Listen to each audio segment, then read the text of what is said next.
Ya, baik Bapak Ibu, kita malam hari ini dalam pemahaman Alkitab. Ingat perintah yang berapa hari ini? 7.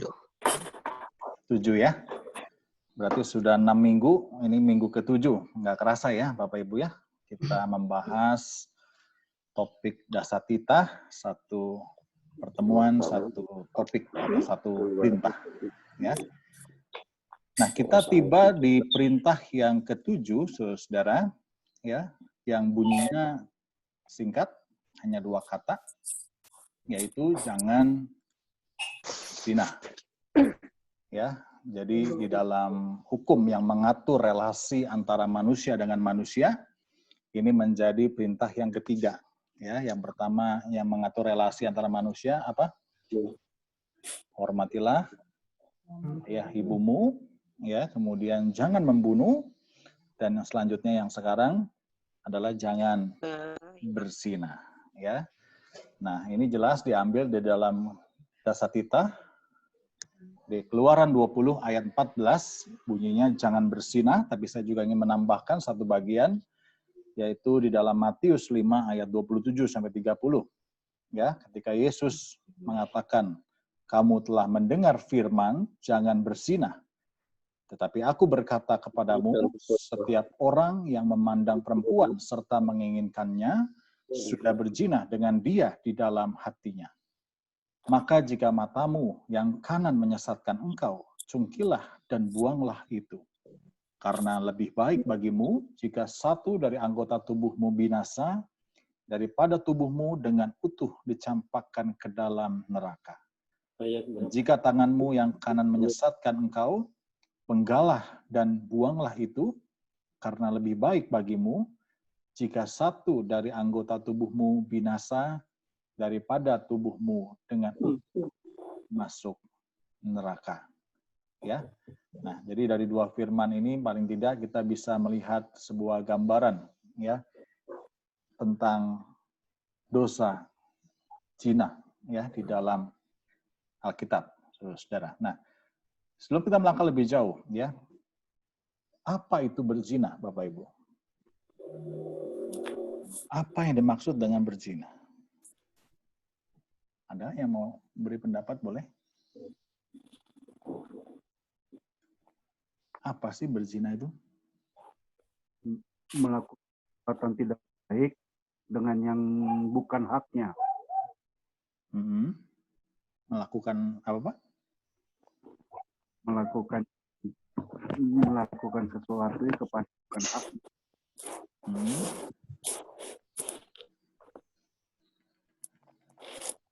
Ya.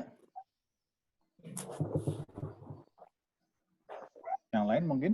Apa sih berzina itu, Bapak Ibu? Berhubungan intim, baik secara pikiran atau bukan dengan pasangannya. Oke. Ya. Langsung ke poin ya.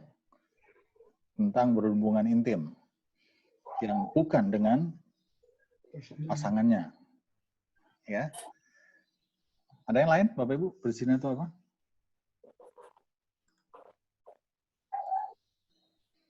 Ya.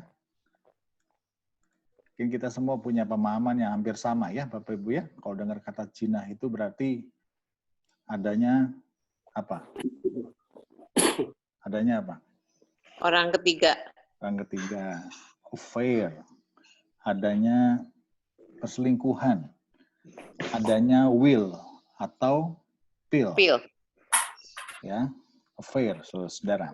Ya, ini yang dikaitkan dengan perzinahan, saudara. Nah, secara umum, ya, di dalam Kamus Besar Bahasa Indonesia ada dua makna. Ya, bisa dilihat Bapak Ibu. Ya, makna di dalam secara umum tentu ya, ini ya. Maknanya yang pertama melakukan hubungan seksual, ya tadi seperti disebutkan Bu Helna, antara seorang pria dan wanita yang tidak terikat hubungan pernikahan. Ini makna yang pertama. Jadi dari yang pertama ini bisa terjadi ketika orang yang masih pacaran melakukan hubungan seks, maka dia berzina.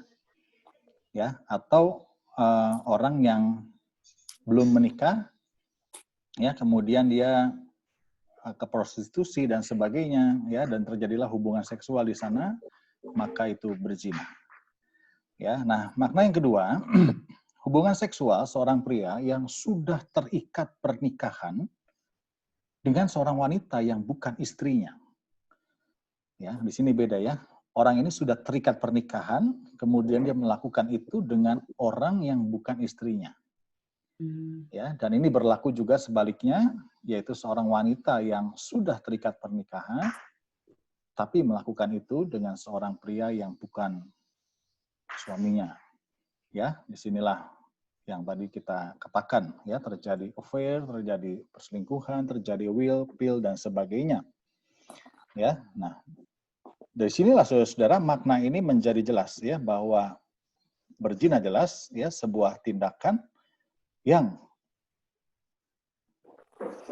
mengingkari, ya, kesetiaan antara suami dan istri, ya, kalau dari makna secara umum ini, saudara-saudara. Nah, bagaimana dengan firman Tuhan? Firman Tuhan sangat jelas mengutuk perzinahan, ya, karena Tuhan menghendaki umatnya hidup suci dalam keluarga, terutama hubungan suami istri, ya. Jadi ini nggak bisa dinegosiasi, ya, bahwa Tuhan sangat membenci, mengutuk, ya, bahkan di dalam Perjanjian Lama, hukuman bagi orang yang melakukan perzinahan, ya, hukumannya apa? Ada yang tahu, Bapak Ibu? Rajam. Ya, itu di Perjanjian Baru, ya, Perjanjian Lama juga ada. Ya, artinya hukumannya adalah hukuman mati, ya, hukuman mati, tidak main-main, saudara. Ya, kenapa ya? Karena itu tadi, ya, Tuhan jelas mengutuk. Ya, nah, saya mau mute dulu. Oke, nah sampai di sini saudara-saudara. Ya, kita melihat tadi makna secara umum, ya, dan juga apa yang dikatakan di dalam Keluaran 20 ayat 14 tadi, saudara. Nah, kalau makna ini menjadi patokan, ya, bahwa tindakan fisik ada di dalam perzinahan tadi, saudara, ya, maka ini timbul persoalan, ya. Kalau tindakan fisik ini menjadi patokan, maka ini jadi persoalan. Kenapa, saudara? Karena bukankah seperti yang Tuhan Yesus katakan, ya, bahwa perzinahan itu bisa terjadi bukan hanya secara fisik. Betul, orang mungkin dia tidak pernah berzina secara fisik. Dia tidak pernah tidur dengan orang lain selain pasangannya. Ya, dia tidak jatuh dalam perzinahan secara fisik. Tapi apakah benar dia tidak melanggar perintah jangan berzina? Ya, nah itu sebabnya tadi Yesus memberikan sebuah keterangan yang lebih jauh, penjelasan yang lebih jauh tentang jangan berzina ini, ya, yaitu letaknya jauh di dalam hati manusia. Ya. Kenapa, saudara? Karena bagi Yesus perzinahan itu berarti kegagalan orang di dalam menjalankan janji setianya di dalam pernikahannya. Nah, ketika orang janji setia dalam pernikahan, maka janji itu kan diberikan dari dalam hati, ya, Bapak Ibu, ya. Janji kan nggak cuma di mulut, janji itu keluar dari dalam hati. Karena janji adalah komitmen yang mengikat. Ya. Nah, kalau perbuatan kita, ya, tidak mentaati janji tadi, ya, jika perbuatan dan perkataan kita tidak menaati janji dan hati kita mengingkari, ya, walaupun kita nggak melakukan secara fisik, ya, maka sebenarnya di situ sudah melanggar komitmen atau janji yang dibuat tadi. Ya, maka jelas, saudara, Yesus tadi berkata, ya, bahwa orang yang sudah memandang sesamanya, ya, orang yang memandang perempuan serta menginginkannya, dia sudah berzina di dalam dia, dengan dia di dalam hatinya.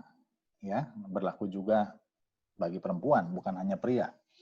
Ya, orang yang memandang pria ya dan menginginkan dalam hatinya dia sudah berzina, saudara.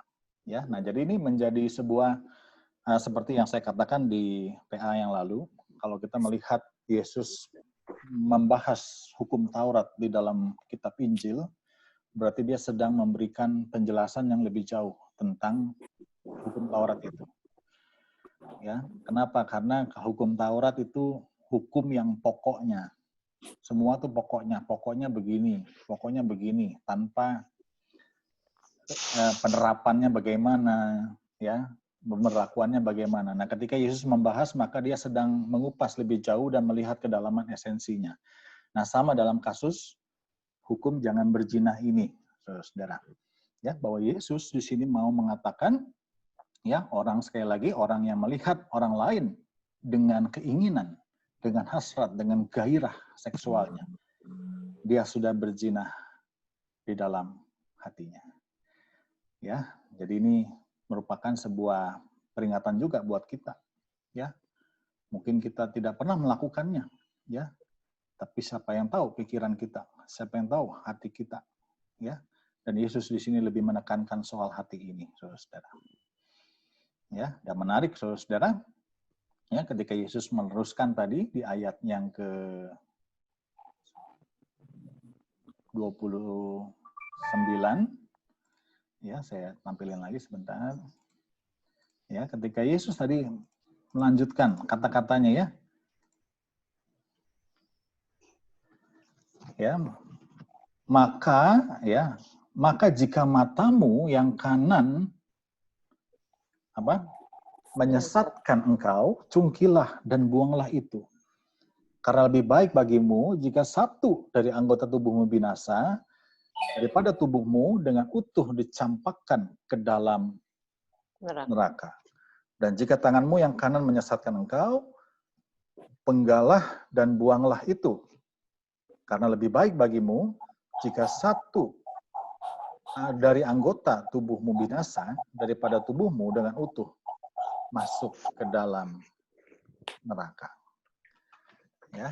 Nah, di sini Yesus, saudara, sebenarnya ingin menyinggung sedikit, ya, menyinggung sedikit apa yang berlaku pada zaman dulu, ya, ketika ada orang laki-laki kedapatan berzina dengan salah satu orang lain, ya, atau dengan seorang istri pembesar, maka itu hukumannya, maaf, ya, alat kelaminnya itu dipotong, ya. Zaman dulu seperti itu, alat kelamin itu dipotong, ya, karena dianggap sebagai sumber masalah, begitu. Ya, nah, Alkitab sendiri dalam hukum Taurat tidak melakukan hukuman ini. Ya, hukum Taurat sebenarnya tidak melakukan hukuman ini karena di dalam hukum Taurat jelas, ya, bahwa perzinahan tadi saya katakan, ya, yaitu hukumannya kematian. Ya, dalam Imamat 20 ayat 10, bila seorang laki-laki berzina dengan seorang istri lain, yakni berzina dengan istri sesama manusia, pasti keduanya dihukum mati. Baik laki-laki maupun perempuan yang berzina itu. Ya, nah kenapa hukuman mati di dalam perjanjian lama dalam hukum Taurat? Ya, karena tadi ya perzinahan melanggar pernikahan. Dan pernikahan itulah yang mengikat janji antara manusia dengan Tuhan. Ya, karena pernikahan bukan hanya relasi seksual, tapi relasi seumur hidup, seluruh hidup, ya. Karena itu pelanggaran terhadap pernikahan berarti hukuman mati. Ya, nah di sini Yesus mengambil contoh tindakan orang-orang kafir tadi yang memotong alat kelamin ketika seorang laki-laki kedapatan berzina. Ya, nah tapi Yesus di sini memberikan pengertian yang lebih dalam. Seolah-olah dengan kata-kata itu Yesus mengatakan apa? Bukan masalahnya pada alat kelamin yang perlu dibuang. Ya, tapi yang bersalah itu adalah matanya. Yang bersalah itu adalah tangannya.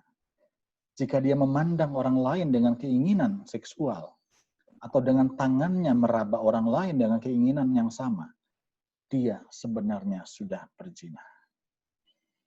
Ya, ini tidak berarti Tuhan Yesus memberikan hukuman baru tentang perzinahan, ya, supaya mata atau tangan dipotong orang yang berzina, bukan, ya, tapi Yesus sedang memberikan penekanan tentang keberdosaan. Ya, orang yang melanggar ini harus dihukum, ya, meski belum membuahkan tindakan secara fisik. Ya, jadi kalau matanya ini menyesatkan, ya lebih baik dibuang. Tangannya ini bisa mengakibatkan perzinahan secara fisik, sebelum terjadi dibuang, kata Yesus, seolah-olah begitu. Dan ini menunjukkan bahwa tidak ada kompromi, ya, tidak ada toleransi, tidak ada kompromi. Ya, karena jelas bahwa perzinahan adalah ketika seseorang tidak lagi setia pada pasangannya di dalam tindakan, perkataan, hati maupun gairah, saudara-saudara. Sekali lagi, mungkin dia tidak tidur dengan orang lain, ya, tapi hatinya mungkin menginginkan orang lain. Mungkin dia tidak berhubungan dengan orang lain secara seksual, tapi mungkin gairahnya ada pada orang lain. Mungkin dia tidak memeluk orang lain secara fisik, tapi perkataannya mungkin merayu orang lain yang bukan pasangannya. Nah, kata Yesus, ini semua adalah dosa perzinahan. Ya, yang dimulai dari kecemaran hati yang tidak setia, ya, tidak menguduskan diri dari hawa nafsu, ya, dan inilah akar dari dosa perzinahan.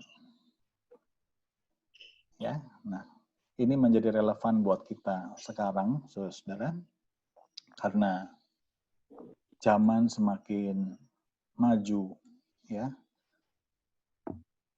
dosa ini semakin mudah untuk dilakukan, tetapi juga semakin sulit untuk diketahui. Ya, kita tahu sekarang, ya, betapa kemajuan teknologi mempermudah, ya, dosa ini berkembang dengan sangat dahsyat. Ya, ada prostitusi terselubung online sistemnya, ya kan?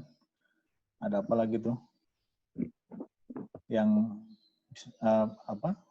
kayak biro jodoh gitu, ya, biro jodoh seperti itu, ya, tapi ujung-ujungnya untuk mendapatkan pasangan itu, hubungan seksual, bukan pasangan beneran, ya, bukan biro jodoh beneran, saudara.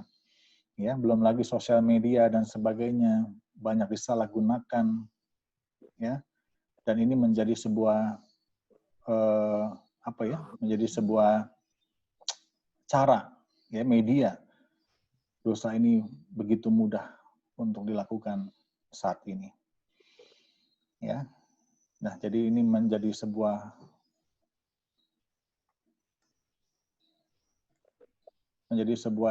perhatian buat kita semua, ya.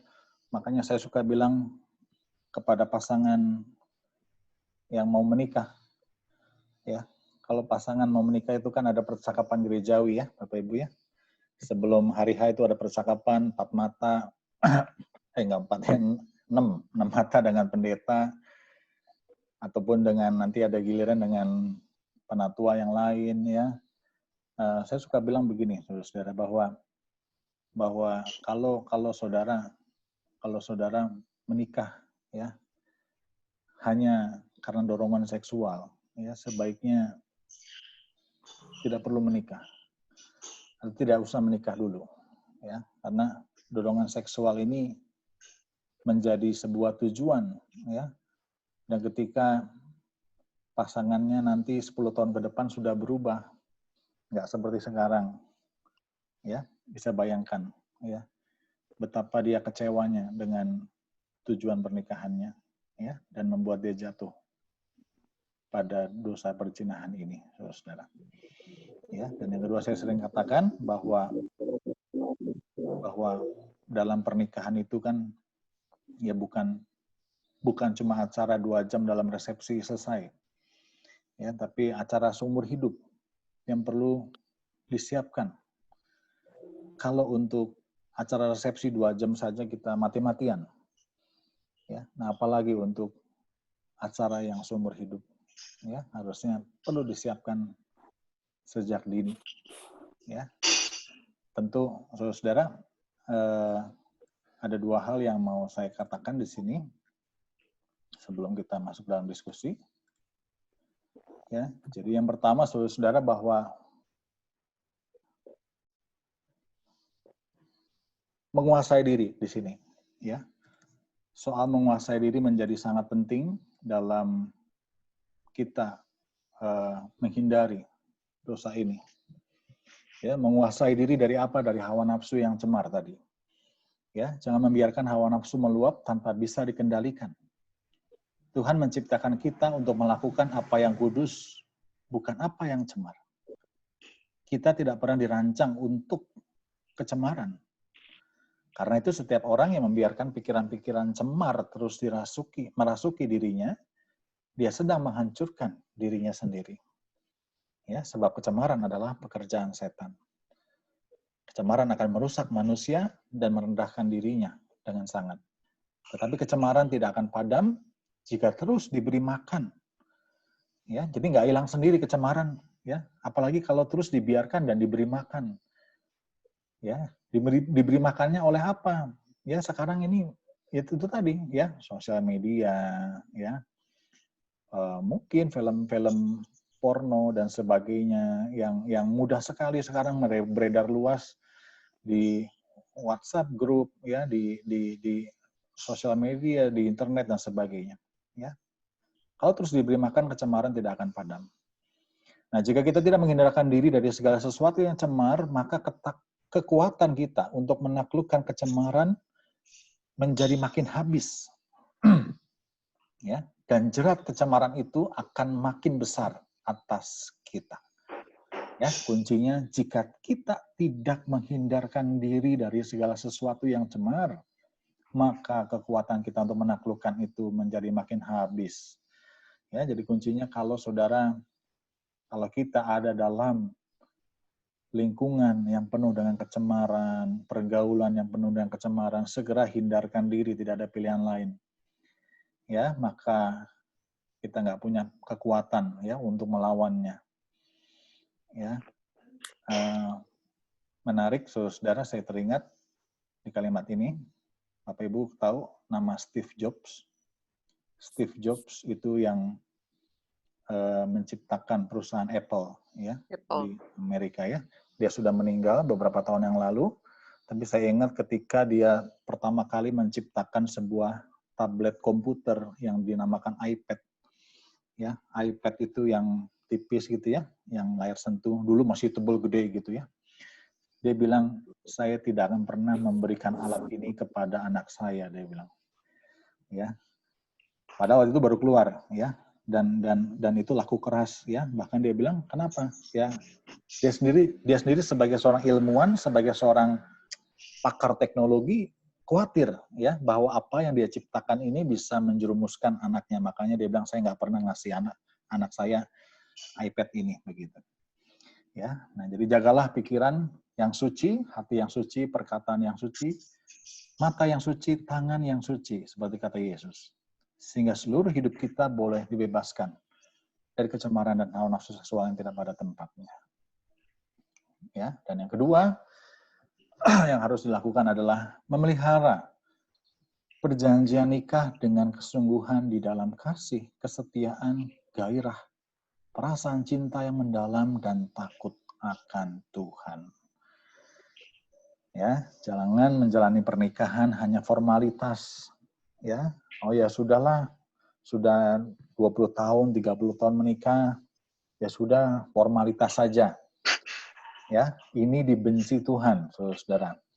Kenapa? Karena ya sudah tidak ada gairah lagi. Ya, sudah tidak ada perasaan cinta lagi.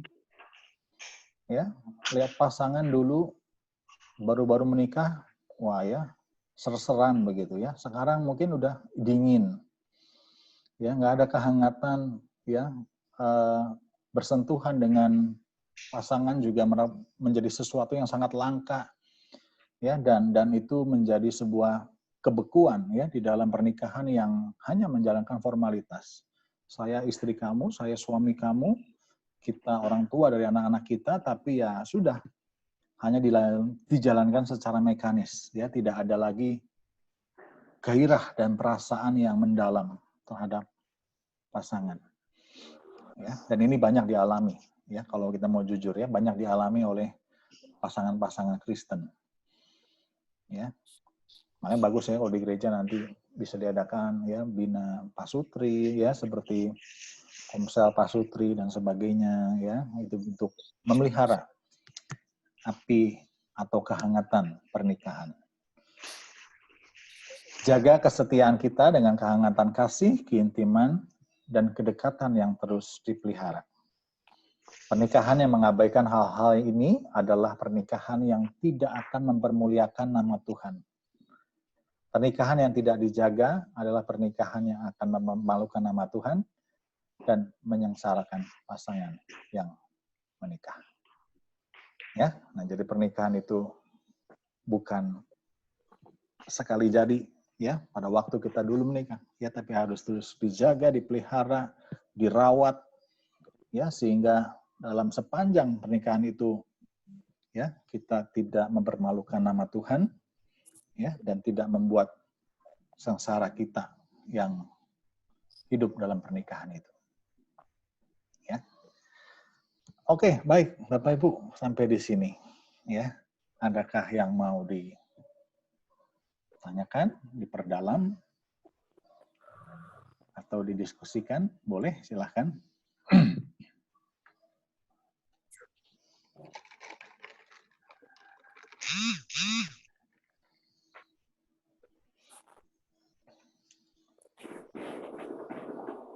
Ada, Bapak Ibu?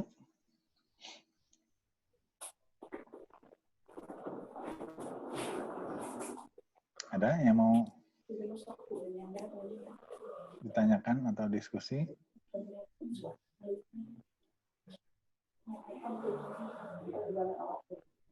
Yang sudah menikah paling lama siapa di sini?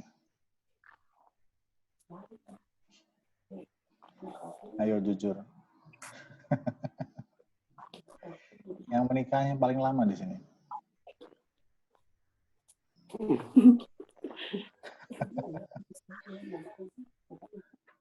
Setiadi? Apa Pak Suryadi? Atau Pak Paulus? Saya nikah tahun 87. 87. 87. 87 berarti 33. 33.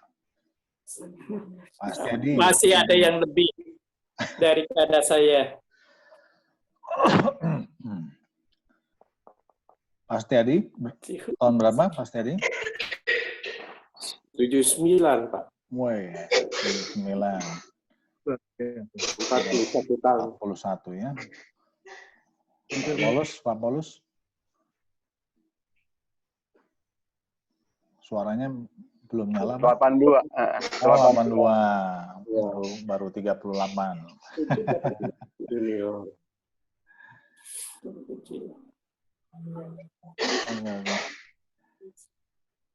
Iya, mungkin dari para senior nih, ya, buat kita yang masih muda nih. Apa sih tipsnya mungkin ya? Mungkin tips atau apa ya? Untuk tadi soal merawat. Kan ini berkaitan ya, ini berkaitan dengan hidup pernikahan gitu ya. Ya. Ada nggak sih tips-tips untuk merawat pernikahan supaya tetap hangat, tetap intim, tetap menyala-nyala?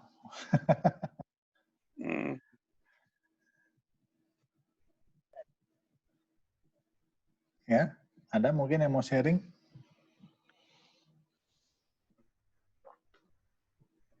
Itu paling jangan jauh-jauh ini.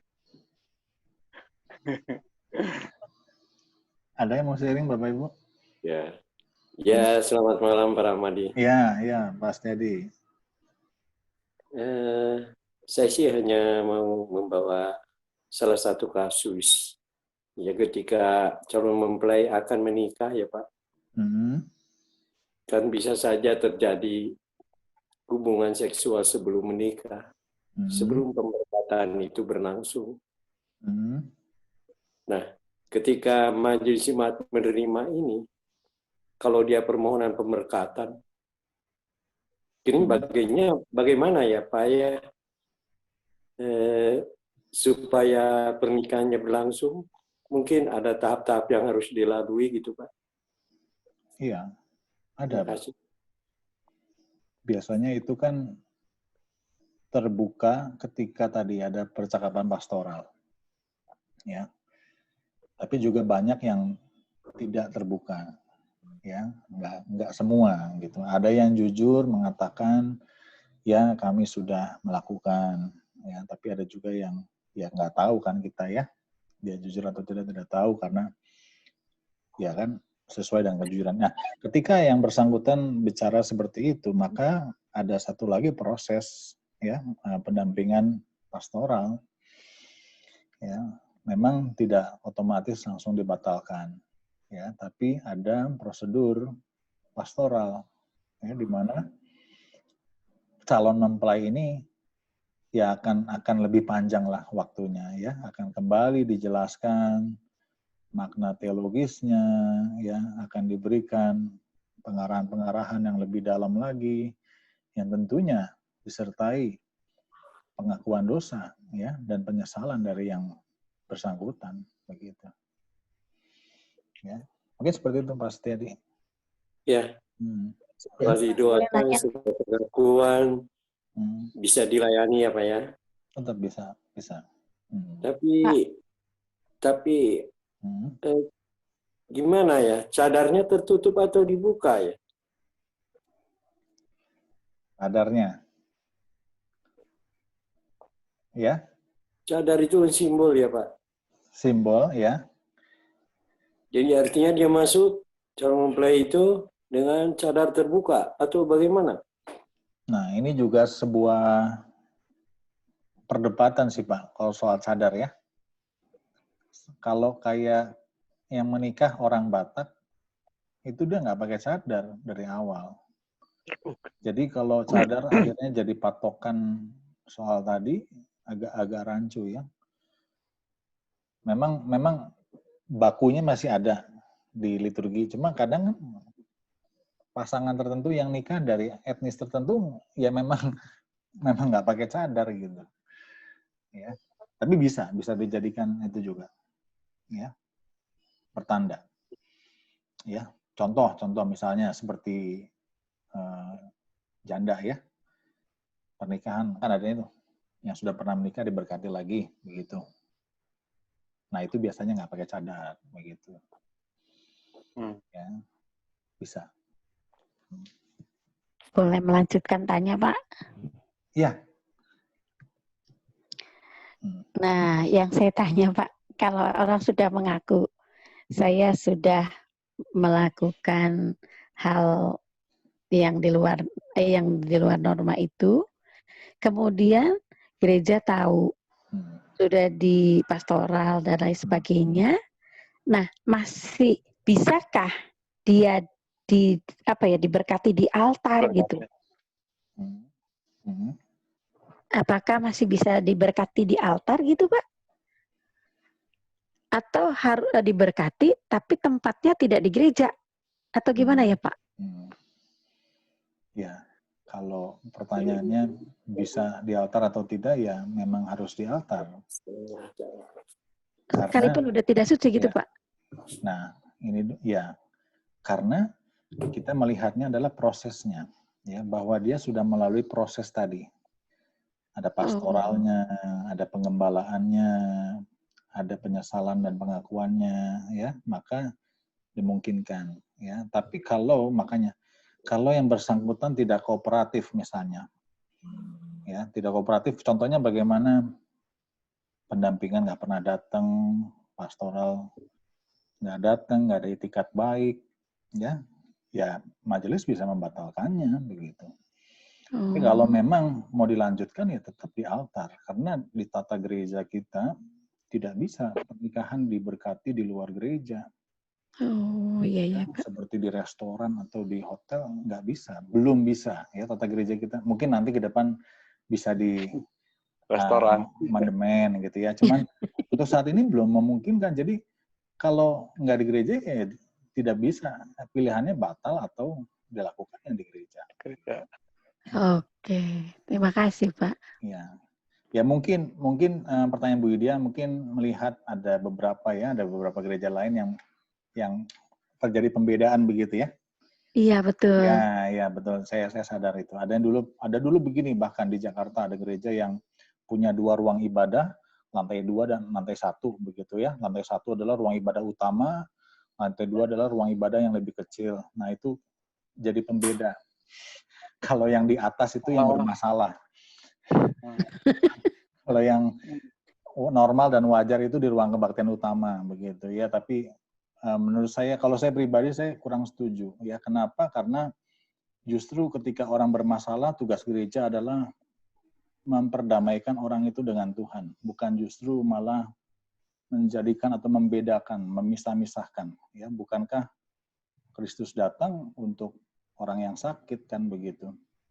Ya, dan itu menjadi sebuah cara kita ya untuk menerima siapapun tanpa membeda-bedakan.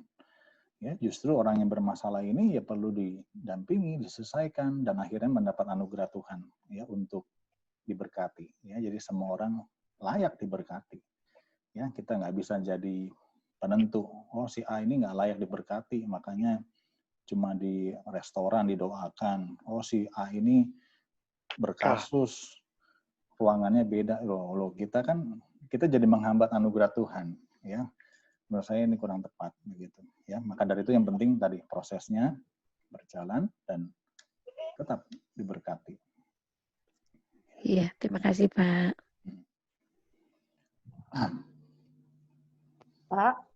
Pak, Ya. itu kalau kan ada tetangga kita kan untuk menghindari zina kan harus menikah. Tapi istrinya banyak Pak, gimana Pak? Ada 4, 5. Gimana Pak? Itu menghindari zina, jadi semuanya dinikahkan. Itu zina apa enggak Pak? Padahal semua dinikahkan, mau istri keberapa juga, walaupun setelahnya mungkin ada yang diceraikan. Tapi mereka semua menikah. Itu zina nggak Pak? Ya kalau buat kita zina. Kenapa? Karena prinsip pernikahan kita kan monogami, ya kan? Bukan poli. Ya toh? Tuhan menciptakan satu Adam dengan satu Hawa, bukan satu Adam dengan 3 Hawa. Makanya prinsipnya mono, ya. Iya. Itu berbeda dengan mereka gitu. Ya otomatis kalau buat kita ya Nggak usah ngurusin agama. Sampai pagi nggak akan keluar.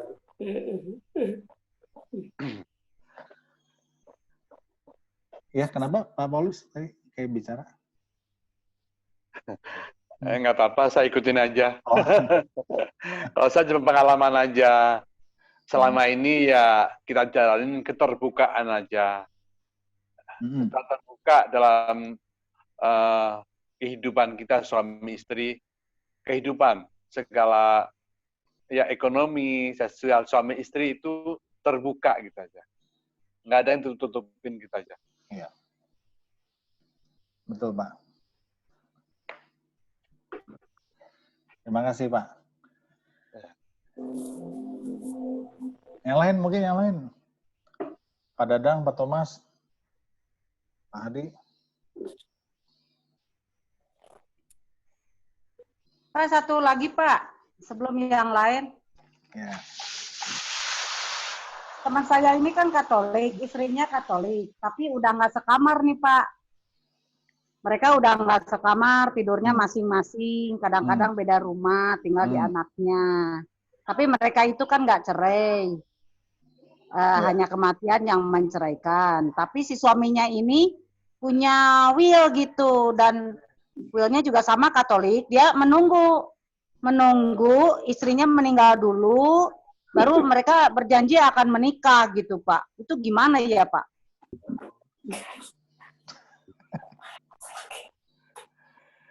Ada-ada aja ya. Nanti bukan menunggu, malah sengaja ya, supaya cepat. Kayak di film aja. Ya mungkin yang lain yang jawab boleh, bukan jangan cuma saya. Ya, tetap tidak diperbolehkan seperti itu ya Pak. Iyalah. Kalau pada prinsipnya ya tetap tidak diperbolehkan. Soalnya kita tetap monogami. Itu sama dengan sama perzinahan. Tapi kalau misalkan kita kembali lagi ke masalah perzinahan tadi, bahwa ini kan dosa yang lama ya Pak. Dari perjanjian lama pun sudah ada sejak ribuan tahun yang lalu. Iya. Dan mungkin masalah hukum jangan berzina ini akan abadi dan akan terus-menerus ada gitu, selama manusia itu hidup di dunia ini. Iya. Nah, kalau misalkan kita tetap berpedoman atau berpatokan pada diri kita sendiri, itu kemungkinan besar sangat sulit untuk dihindari. Apalagi dengan zaman saat ini, bahwa dengan menggenggam HP aja, kita udah bisa melakukan segala sesuatu, di situ ada semua gitu. Nah, yang paling utama mungkin kita tetap harus bersandar gitu pada Tuhan, bahwa kita tidak bisa sendiri untuk menghadapinya gitu. Tanpa kita sadari pun, kalau kita buka email atau FB atau apapun juga, itu banyak sekali berseliweran gitu. Iklan seperti apa banyak sekali gitu. Apalagi kalau misalkan kita membaca di perjanjian baru, bahwa Yesus mengatakan bahwa dengan memandang dan mengingini aja sudah merupakan perzinahan. Nah, itu kan tahapannya lebih tinggi lagi gitu. Sedangkan pada saat ini aja kita mau di jalanan, mau di mana, di mall, banyak sekali pemandangan-pemandangan yang indah-indah gitu ya.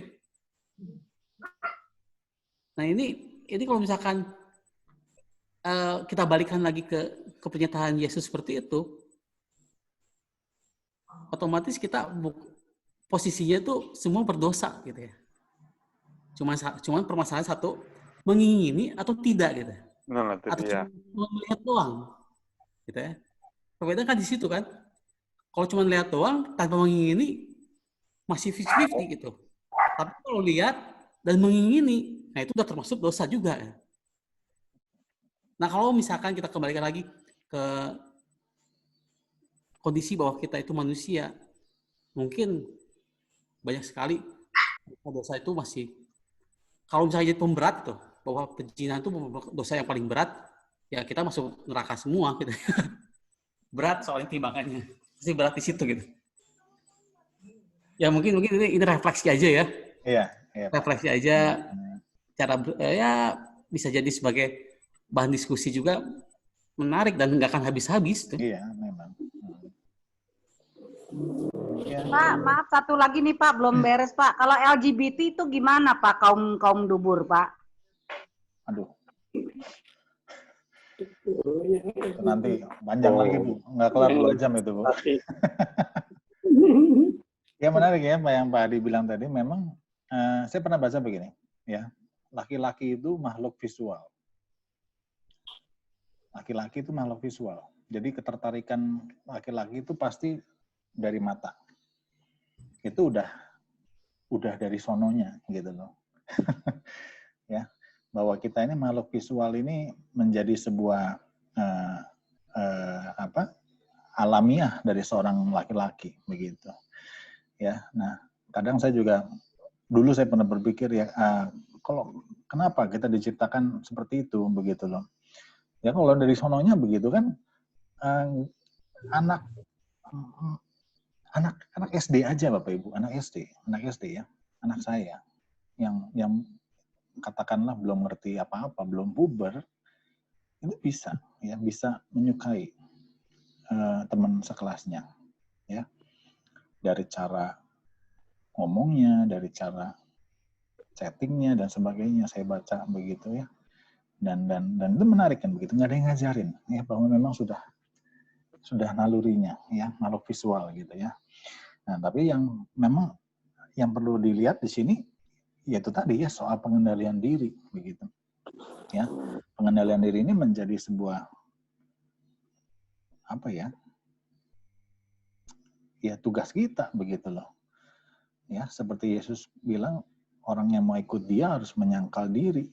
Ya, menyangkal diri itu ya cara juga ya mengendalikan keinginan dan diri kita. Ya, dan yang ini yang memang tidak mudah. Ya, tarikan kita sebagai manusia itu sangat kuat, yaitu tadi. Ya, kecenderungan kita sebagai makhluk visual, ya, laki-laki. Ya, saya pernah dapat broadcast apa di WA begitu ya, ilustrasi begitu ya, gambar otaknya laki-laki gitu. Itu isinya gambar perempuan semua begitu. Ya. Sedangkan dan itu sampai tua begitu ya. Ada ilustrasinya seperti itu begitu.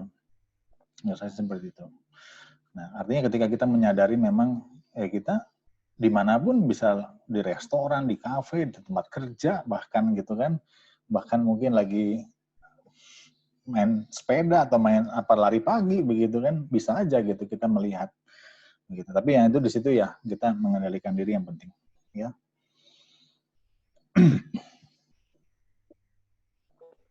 Oke.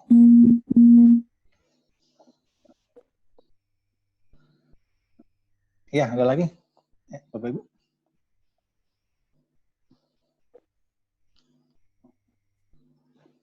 Ada lagi? Pak Dadang?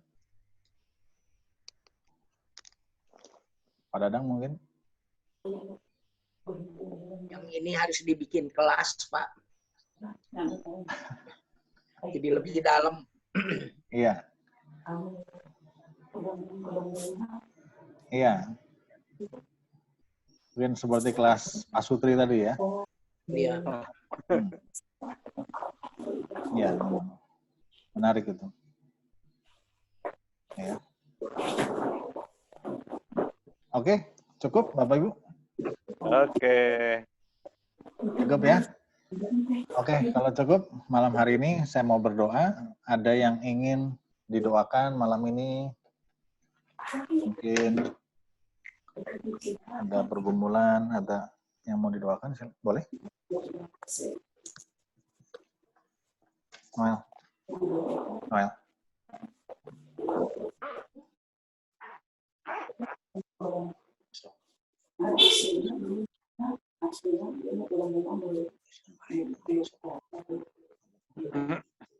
Pak Ramadi minta doakan untuk kesehatan saya supaya tetap bersemangat. Baik. Dan ya tabah. Sehat. Oke. Suryadi, yang lain, Bapak Ibu? Pak. Ya. Pak Rahmadi, untuk Ibu Dince, Pak, karena sekarang kondisinya udah nggak sadar. Ada di mana, Bu? Bu Dince? Di rumah sakit sih, udah katanya. Jadi ya yang terbaik aja lah, gitu, minta yang terbaik aja. Iya, iya. Iya. Ibu Dince ini jemaat kita? Bukan, Pak. Bukan? Bukan. Oh, oke. Simpatisan mungkin. Atau di chatting boleh? Yang mau khusus minta doa, di chat. Barusan Pak, Chelsea ya, barusan ada. Ya. Masuk. Sama mamahnya juga. Oke, yang lain ada? Yang khusus? Dan saya terbeban, ingin minta tolong didoakan ibu saya yang sudah lanjut usia, supaya diberi kesehatan, penghiburan dari Tuhan, supaya dalam keadaan saat ini yang sudah mencapai 90 tahun, Tuhan memimpin terus, beri kesehatan, kekuatan, damai sejahtera. Terima kasih, Pak.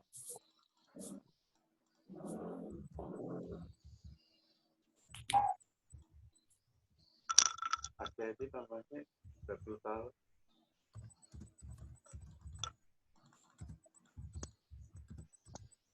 Ibu Eliwati ya. Betul. Eliwati Caksa Subandi ya. Eliwati. Ada lagi Bapak Ibu?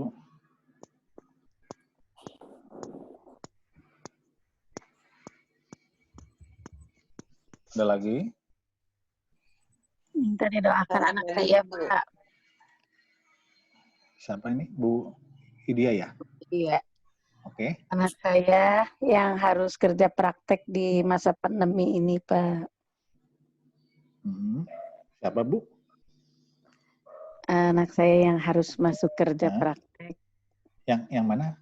Adrian. Oh, Adrian. Iya.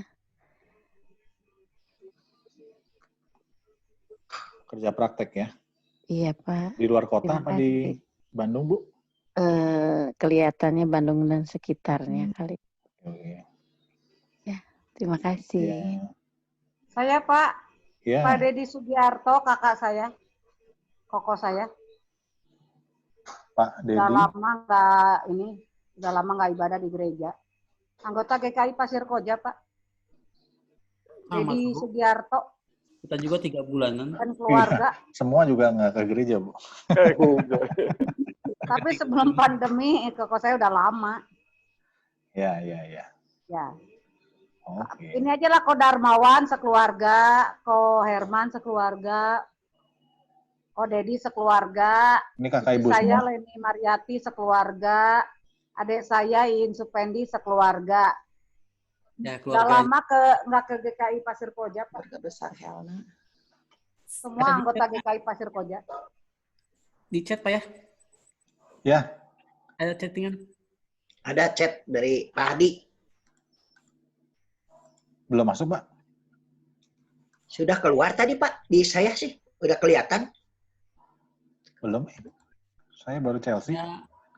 Oh, Ini- oh ya. Ya udah. Ada. Baru kelihatan. Telat. Ya. Udah? Cukup? Oke. Kita berdoa ya. Nanti kita akhiri dalam doa Bapa kami. Yuk, mari kita berdoa. Bapa, kami bersyukur untuk firman-Mu malam hari ini. Kami diingatkan kembali bahwa apa yang ada dalam hati kami itulah yang akan mengendalikan tindakan dan perbuatan kami. Karena itu kami mau menjaga hati kami terus untuk dijauhkan dari kecemaran, hawa nafsu, dan sebagainya yang bisa menjerumuskan kami dalam hal-hal yang tidak Tuhan kehendaki. Lindungi dan juga pelihara setiap keluarga kami, Tuhan. Kami sebagai suami istri, kami sebagai jemaat-jemaat Tuhan, biarlah di tengah-tengah zaman yang makin maju dan mempermudah segala sesuatu, biarlah kami boleh tetap punya iman yang teguh, kami punya komitmen yang sungguh untuk menjadi pasutri-pasutri yang hidup dalam anugerah Tuhan. Kami juga tentu teringat anak-anak muda, generasi muda, anak-anak kami, Bapak. Mungkin mereka juga harus ada dalam zaman yang serba mudah ini. Berkati mereka ya Tuhan, supaya di dalam pergaulan mereka, di dalam relasi mereka dengan teman-temannya, mereka pun tidak terjerumus dalam dosa zina. Tapi mereka boleh menjadi anak-anak Tuhan yang setia, yang selalu berpegang pada firman Tuhan. Kami juga saling mendoakan malam hari ini Tuhan. Kami teringat saudara kami yang dalam pergumulan kesehatannya. Kami doakan Pak Koko yang masih dalam pengobatan cuci darah. Begitu juga untuk Pak Suryadi yang juga menjalani cuci darah 2 kali dalam seminggu. Tuhan tolong, Tuhan berikan kekuatan supaya di dalam menjalani pengobatan itu mereka boleh senantiasa menjalaninya dengan baik dan kekuatan dan kesehatan yang terus Tuhan pelihara dan tambahkan. Begitu juga Tuhan untuk Pak Hartono yang juga masih dalam kondisi kurang sehat, dan kami juga berdoa untuk Ibu Wiwi juga yang dalam pemulihan setelah jatuh di rumah. Tuhan juga tolong, Tuhan berkati bila setiap upaya pengobatan boleh membuahkan hasil yang baik. Kami doakan juga khususnya untuk Ibu Dince yang saat ini dalam kondisi lemah ya Tuhan. akibat penyakitnya yang sudah lama diderita dan juga sudah parah diderita.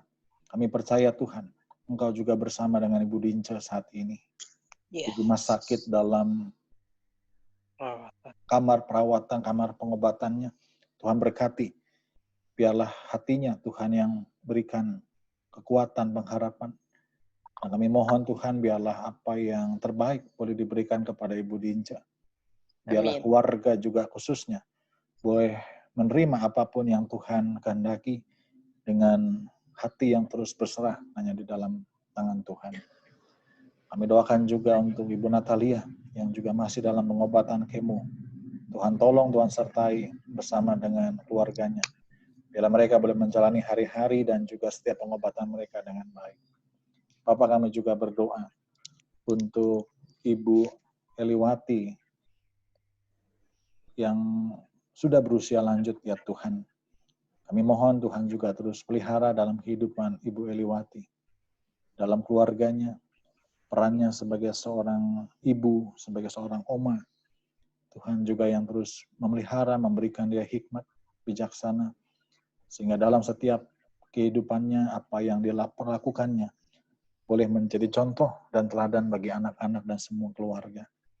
Biarlah juga dalam usia lanjut, Tuhan juga berikan terus kekuatan, kesehatan, dan juga tentunya sukacita. Biarlah dalam usia lanjutnya Ibu Eliwati boleh terus menikmati berkat-berkat Tuhan yang Tuhan hadirkan dalam keluarganya, yang Tuhan terus pelihara dalam hidupnya hari demi hari. Berkati juga semua keluarganya, anak-anak, menantu, cucu, dimanapun berada, ya Tuhan, bahkan buyut. Biarlah semua boleh hidup dalam anugerah Tuhan yang penuh dengan kasih. Kami juga teringat untuk anak-anak kami, Tuhan.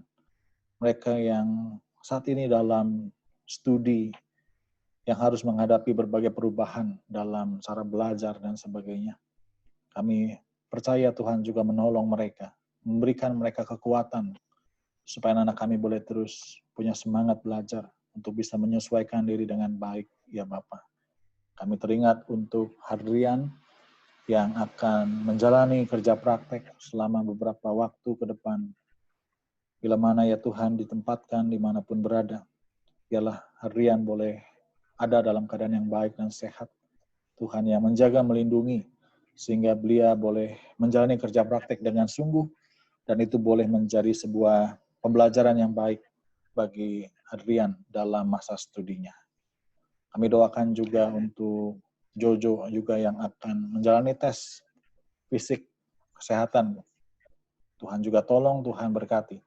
Bila segala hambatan, pergumulan boleh diatasi, sehingga apa yang diharapkan ya Tuhan boleh terjadi seturut dengan kehendak Tuhan. Kami doakan juga untuk keluarga Bu Elna yang saat ini mungkin tidak aktif lagi di gereja. Tuhan juga menolong, menyertai mereka dimanapun berada. Biarlah keluarga Bu Helna boleh kembali bersekutu bersama kami. Kerinduan Bu Helna untuk mereka bergabung boleh terjadi seturut dengan kehendak Tuhan. Juga untuk anak-anak kami yang lain, Bapak, untuk Dea, untuk Felix, untuk Alvin, Tuhan juga berkati. Biarlah mereka boleh menjadi anak-anak yang bertumbuh sesuai dengan apa yang Tuhan berikan dalam hidup mereka. Biarlah dengan karakter, dengan kebaikan yang Tuhan tanamkan, mereka sungguh boleh menjadi berkat dan sukacita bagi keluarga mereka masing-masing. Terima kasih Bapak, inilah doa-doa kami yang hanya kami panjatkan di dalam nama Tuhan kami Yesus Kristus, Tuhan dan Juru Selamat kami yang hidup, yang sudah mengajarkan kami berdoa. Bapa kami di surga, dikuduskanlah namamu, datanglah kerajaan-Mu, jadilah kehendak-Mu di bumi seperti di surga. Berikanlah kami pada hari ini.